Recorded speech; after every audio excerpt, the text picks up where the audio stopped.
This country was built by immigrants, and we need an awful lot more immigrants rather than less.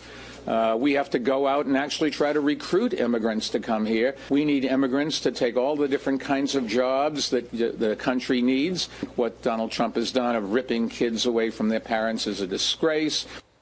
2020 hopeful Michael Bloomberg slamming President Trump for his immigration policies. The former New York City mayor calling for increased immigration. But aren't the president's border promises a major reason he was elected? Joining us now, author of How Do I Tax the Young Americans for Liberty analyst Kristin Tate.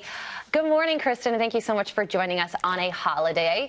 Let's get straight to it. How do you feel about what Michael Bloomberg had to say about immigration? Well, look, I mean, Americans on both sides of the aisle tend to be compassionate, reasonable people who think that immigration makes this country a better place.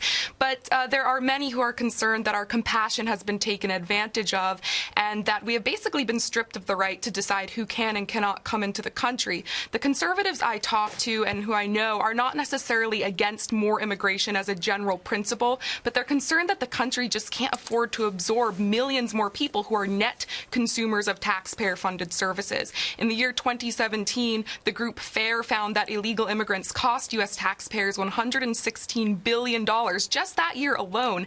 Every year, taxpayers are on the hook to provide services like medical, justice, education, all these kinds of services for illegal immigrants in the country and their 4.2 million children.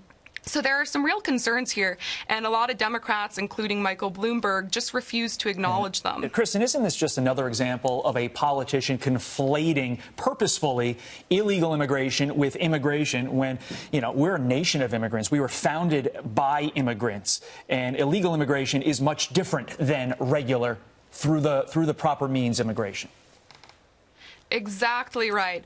Most Americans agree with these principles. I mean, this is easy stuff to get your head around. We are a nation of laws. We want more people to come to this country to contribute to America. That is what makes this place so great. But you need to do it the right way and just follow the laws and the rules on the books.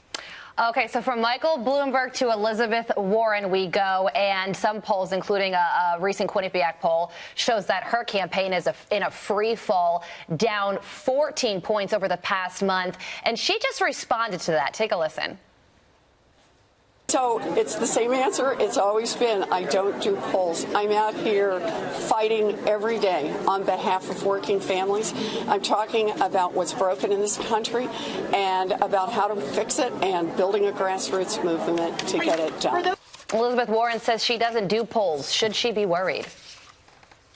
She should be worried. People are starting to wake up to the fact that Elizabeth Warren has basically been lying about how she's going to pay for her big government programs like Medicare for All. It is laughable to suggest that you are going to put these trillion-dollar big government programs in place and not raise taxes on the middle class. Even Bernie Sanders has been telling his supporters that if he put in place Medicare for All, it would result in tax hikes for everyone making over $30,000 a year. You know, Elizabeth Warren says she can do this with just a wealth tax. That wealth tax would only bring in $2.75 trillion over the first decade, according to her own advisors.